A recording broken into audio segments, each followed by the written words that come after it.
And what's up, Buckeye Nation? This is Corey here from the Scarlet and Grade. I just want to share some thoughts with you on recent developments with regard to the defensive coaching staff.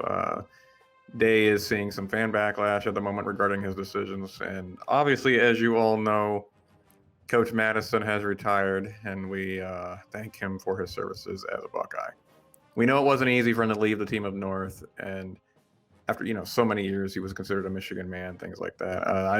I do love how he went from somehow better than Larry Johnson as a D-line coach to being half the problem behind their defensive failures, along with Coach Washington, of course, the two that went to Ohio State. To all of a sudden conspiracy theories, that they were telling us their secrets before they even came to Ohio State, before we played them in 2000, I think it was 18, yeah, when we smoked them. I do love that the progression there for the Michigan faithful there. But anyway, obviously this offered an opportunity for Ohio State fans to hope, right?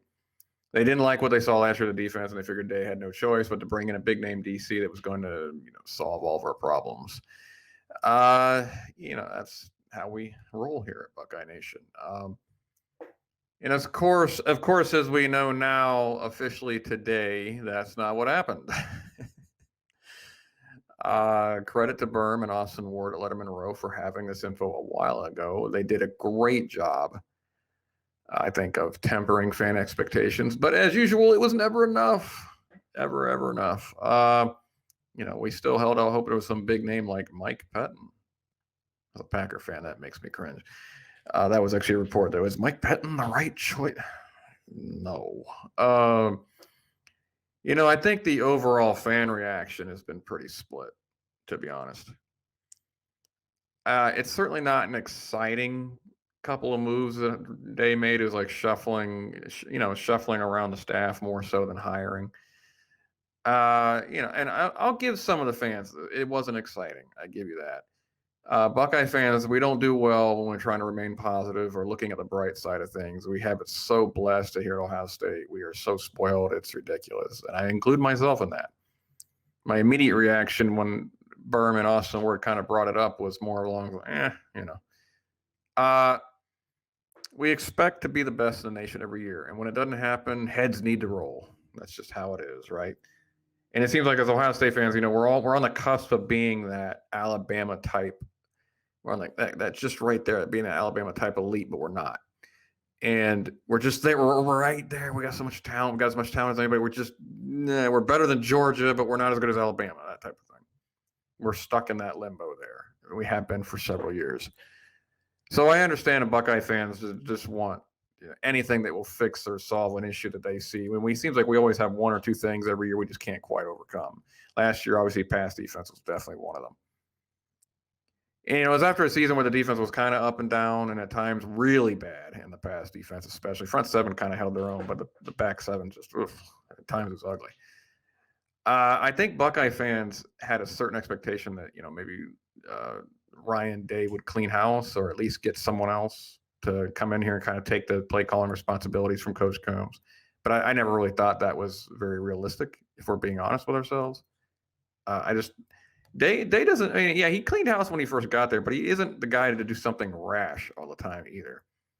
I've never seen him to be that kind of coach. But what did he do? What did Ryan Day do? He promoted quality control coach Parker Fleming to special teams coordinator, and he'll likely help out a little bit with the secondary, kind of like what Matt Barnes did when he first got here.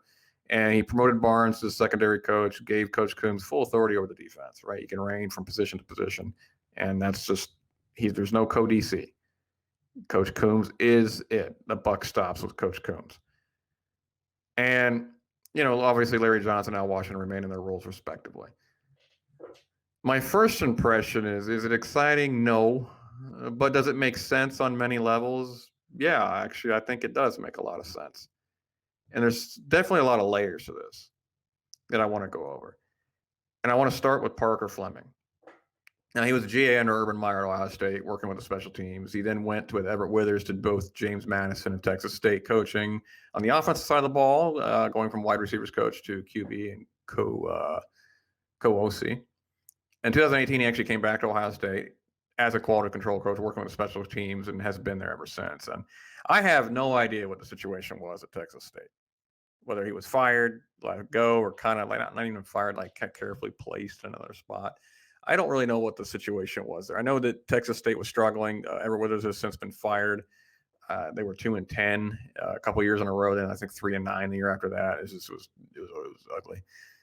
Even though Everett Withers had a lot of success at James Madison, where he went 18-7, where Parker Fleming was on that staff as well as a wide receivers coach. It's possible he just wasn't ready to be a co-OC. It's possible he saw the writing on the wall with Withers. I don't know what the situation is.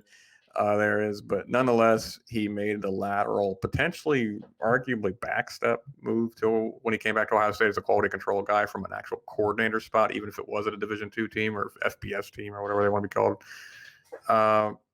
But when you look more into it and you see what players are saying about him, by all intents, he seems like a pretty sharp guy. He's considered an up and comer as a coach.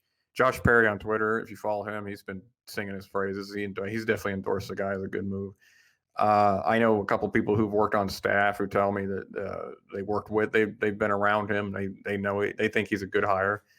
But he's unknown to Buckeye Nation at large, right? And let's be honest, we don't do well with unknowns. We just don't. Last year's defense, of course, was unacceptable, and we have to know it's going to be fixed. Or at least have the hope that it's going to be fixed. That's why everybody wanted that big name, that big splash hire. I don't put as much emphasis into that.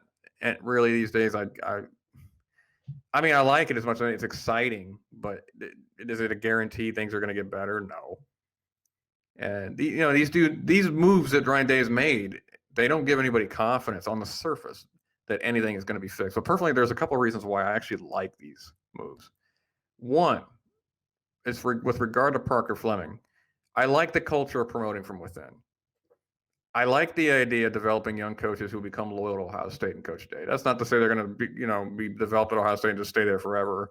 But, they have that certain loyalty to them that they'll be connections, they'll be useful resources down the road. I mean, you look at Coach Hafley. I mean, it didn't work out in our favor, obviously, at the end. But Coach Hafley came back to now, granted, he didn't come up through that role of being developed from within Ohio State, but he definitely has a loyalty to Coach Day, and he came back to kind of help us prepare for Alabama. Again, it didn't work out, but you have to love the fact that Coach will take time out of his recruiting, time out of his other staff evaluation, time out of his off-season things to help us in a title game. And I'm sure Hafley feels he owes some kind of debt of gratitude to Coach Day for that, helping him become a head coach pretty quickly. But everyone has to start somewhere, even the greats. So don't throw it out as a bad move when none of us know for sure what he'll do. Parker Fleming, that is. Nobody knows for sure. I mean, we for darn sure don't know more than Ryan Day on this. And if Ryan Day hasn't earned your trust by now, then he just never will. Let's be honest. It's like we think we should win the title every single year, and if it doesn't happen, the coach should be fired. That's just kind of how spoiled we are at times. Or the coach is an incompetent meathead, as if any one of us could coach this team to win a title. It's just so absurd. But it's certainly a different approach than Bama. I give you that. But it doesn't mean this approach can't work.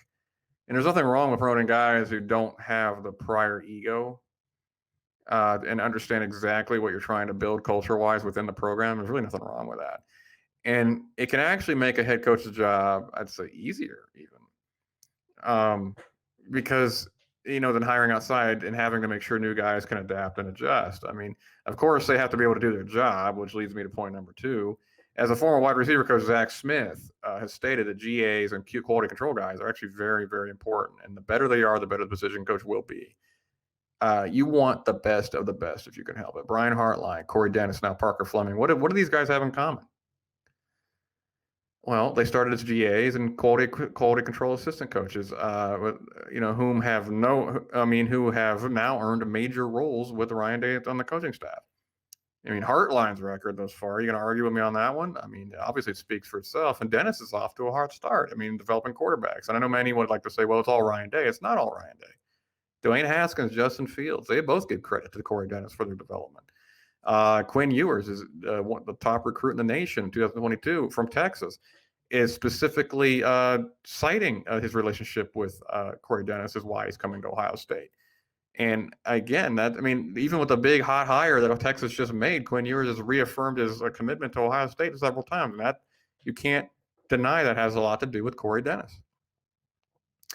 I don't know what Parker Fleming will do. Okay, I'm not saying he'll be great as these guys are looking, or at least right now, but we'll see what he does with the special teams. But I ask you, what better way to be able to attract the best of the best as far as GAs and assistant coaches and quality control guys uh, than with the promotion, the idea of you could be promoted from within. You could end up being on the staff in a major role in the future.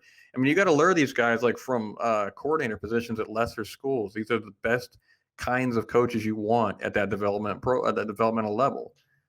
You want these guys the best. You don't want some kid out of high school doing this job at Ohio State. You want really great coaches doing that, or even they're not great coaches, great at this level, starting at this level. I mean, I don't know. To me, it makes a lot of sense. Is you can say, look, these guys, look, you come to Ohio State, you be a quality control guy. Look where these guys are on my staff right now. They move their way up. If you feel there's a position for growth other than just as a stepping stone, I'm going to go here and then I'm going to go elsewhere after a year or two, it just becomes that more passionate to people, becomes that more important to people. There's more hope. I mean, look at Ryan Day. He didn't get developed here, obviously, but he came in, after a bad stint with San Francisco. It wasn't his bad stint, but, Chip Kelly's bad stint. Ryan Day is a good example.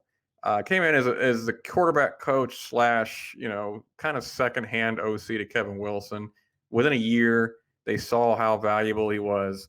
Then they promoted him to the premier play caller / offensive coordinator. And then all of a sudden he's the head coach. They saw him as the guy in waiting. I mean, it's like if it's being a proven culture that coaches can work their way up and find themselves in major roles and major positions.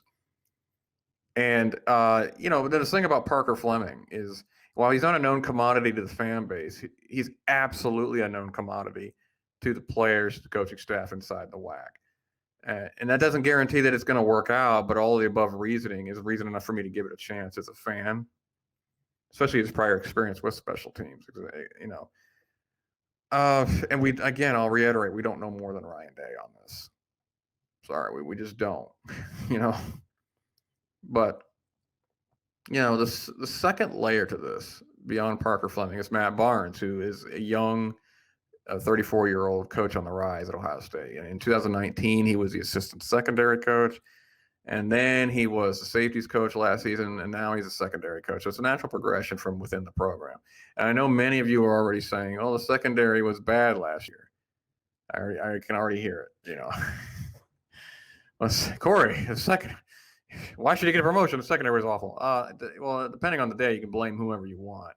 But I thought there were actually some real positives last year with player development. Hooker did struggle at times for sure. He showed out a little bit towards the end of the year, a little more. But you're not going to tell me that Proctor didn't get better or that both Hickman and Ransom didn't show a lot of promise. In fact, based on Ohio State's recent history of seniority bias, it should make folks excited that he was willing to vouch for young guys like Lathan Ransom to play as much as he did, especially in big games like against Clemson. And he actually had a couple key tackles in that game. And I'm perfectly fine with the promotion, if you ask me. But again, it's not a big splash. It's not Corey Raymond. So people freak out about it. The last layer is Coach Coombs. And I think there's an element to this that people aren't really considering that I'd like to bring up that maybe you are, and I don't know. Maybe I'm wrong, but I understand fans right now being down on him as a DC right now. I get it. I totally get it. I understand defense didn't perform as expected last season, though, and I will concede, even though I figured it wasn't going to be as good as 2019, it was unacceptably bad at times. It's like ridiculous. And indisputably, we have to see major improvement in 2021. It's not a matter of, well, we were 87th in pass defense efficiency, so maybe around 75th will be okay. No, you need to be in those 30, in my opinion, in the 30s at least to show a proper trajectory going upward. I mean, the pass defense especially was unacceptably bad at times. Now, granted, there's some to that too, and that you could blame Day for this even a little bit. Apparently, you have Combs, who's never been a play caller, calling a defense that he's never really coached in too much. That Seattle Legion of Boom style defense, that single high, cover three. But it is what it is. It's still a learning experience for Coach Coombs. But what drives me up a wall sometimes are fans that come back with the cliche of, These are just excuses, bruh. I can't stand that. And when no, they're actually in fact realities that can handicap your performance. It's like watching a paraplegic lose a race to Usain Bolt and hearing that guy in the background, oh, you can't walk. That sounds like an excuse, bruh. And I can't take that holier than thou attitude.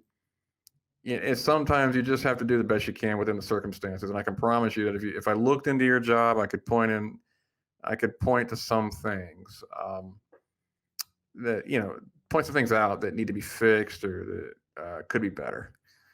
And probably only to hear back, well, I would fix it, but it's not my fault, bruh, or something to that effect. It drives me up a wall. It's like, there's definitely understandings and there's definitely things you just take a look at and say, yeah, that actually made things harder on them. And you're probably tired of hearing them, but you can't discount, the excuses, but you can't discount the subpar DB recruiting in the past 2 to 3 years. In 1 year, we didn't even get a single cornerback recruit. You can't discount injuries on top of that, Cam Brown being one, obviously, when you're already light in depth as a result of said recruiting. You can't discount being in a pandemic season where practices were on and off, then on again, then off, season canceled, season back on, COVID protocols in place, et cetera, et cetera. Such as in the national title game, you can't discount the fact restriction with the team. We had to work throughout the entire work leading up to the game, such as only one padded practice and not even knowing which players you will or won't have in the game. It makes it very difficult to prepare in practice. Now, don't get me wrong. They outplayed. They got outplayed. They got beaten soundly.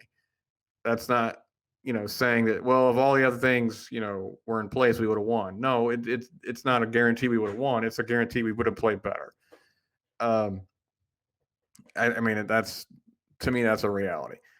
I wish everything in life were a Disney movie, though. I wish the underdog always just found a way. But sometimes that just doesn't happen. This isn't a Disney movie. There's no 80s or 90s or movie, 80s or 90s movie montage that can fix things despite Sylvester Stallone, what Sylvester Stallone told you in the Rocky movies. Not going to play Eye of the Tiger for 5 minutes and get automatically better. It just doesn't work that way. But they moved Barnes to secondary coach to give Coach Coombs more free reign over the entirety of the defense, and there will be no co-DC, as I said earlier. That makes many Buckeye fans cringe, right? That's based on last year. Some are wondering how Day could throw such a vote of confidence into Coach Coombs. Well, he threw that vote of confidence on Coach Coombs when he paid him all that money, but that's neither here nor there. Well, for starters, I have no doubt Day takes some of those excuses I mentioned into consideration when evaluating Coombs' job. It's just stupid not to. But second of all, he's also made a major investment into the man, knowing he had never been a play caller on defense, knowing there's probably going to be a work in progress. He probably just really believes in him, especially in his coaching in the past background as far as how he coached DBs and how his recruiting is at the college level. There's a lot to work with there, but he isn't about to give up on him after an anomaly year. It's just I don't know. It's just an anomaly year, and we're judging it. That still comes back to me as baffling. Just after this weird of a year, and you definitely know what the final result will be as far as Coach Coombs as a defensive coordinator. But and now final point: all the cards are on the table. And what do I mean by that? Well, rather than a blanket vote of confidence, this is Ryan Day saying, "Okay, Coach, I am giving you every opportunity, every chance you need to succeed. There's no other egos in that room." And I'm not saying Coach Greg Mattison had an ego. I'm saying he's not bringing in anybody else. Like Mike Yursich, Kevin Wilson, Ryan Day did not coexist extremely well, from what I understand, which is why Yursich was gone after a year. But he's not bringing in an outside authority to come in and clash with Coach Coombs. He's saying, Coombs, this is your show. Think back to the Alex Grinch, Greg Schiano situation, how much of a mess our defense was that year when we had two egos going at it. And I don't know if ego was the issue. I'd say more it's a new guy calling plays this year than anything. But You don't want to create a situation with a Grinch and Shiano. I mean, Rande lived through that. He doesn't want to create that. This is your show, Kerry. We sink or swim with you. And now I've split up your responsibilities. You can further focus on the game plan and the scheme. You have full autonomy to recruit whom you want with your style of play. We figure that we'll be going into a more normal schedule in 2021. That as America learns to live with COVID, Coach Coombs can sit here today and never claim he wasn't given a fair shot. And don't get me wrong, it's a gamble by Ryan Day. I totally understand that. I'm not claiming it's going to work out. But ask yourself this one question: what if it pays off? And don't come back to me immediately and say, well, it won't, because I know. I'm going to tell you a quick little story, and I have a lot of respect for this guy, but, I remember on Twitter I was talking with Quincy Avery, not DMs or anything, just on the timeline. I don't know him like that. But I'm a Packers fan, and Matt LaFleur was hired by Green Bay to help Aaron Rodgers get back to his MVP-like self. And in 2019, Green Bay's offense was kind of just okay. He wasn't great. And Rodgers played okay. He played good, didn't play great. And I remember the first game off the bat, they were playing the Bears. They won 10-3. It was a defensive game, to be sure, and the offense looked really awful at times. But I remember Quincy Avery flat out saying LaFleur and Rodgers will not work together. And Quincy Avery is obviously very knowledgeable on quarterbacks. And I said to him, man, it's just one game, man. How can you judge that off one game? He goes, based on my knowledge of the position, I know it won't work out. I'm not going to question your knowledge, man. You coach some great quarterbacks, and they put their trust in you. And Urban Meyer's complimented you. I've never been complimented by Urban Meyer, and so you have that one up on me. If Urban Meyer believes you're a great quarterback coach, and these guys like Dwayne Haskins and Justin Fields and Deshaun Watson think you're great, who am I to question your knowledge? But I'm just saying, I don't think you can make that kind of assessment after one game. And anyway, he was adamant. LaFleur and Rodgers aren't going to work out. 2 years later, Rodgers is probably the next MVP. 48 TDs, 5 picks. Didn't work out in the playoffs, granted, but to say it didn't work out would be a freezing cold take. And Quincy Avery, as knowledgeable as he is, was wrong on that. Okay, so for you to come back to me and say, oh, I know it won't work. You cannot sit there. You think you know, but you don't. You can't sit there and give me some analysis as to why Combs won't work out. You just don't think it will because you didn't like what you saw last year. So therefore, you don't think it will. You have it in your mind that I know why it won't work, even though you don't. And again, all you can do is point to an anomaly of the season as your reasoning. And I'd argue that is some very weak evidence off which to base off which you can predict the future. That's some weak evidence.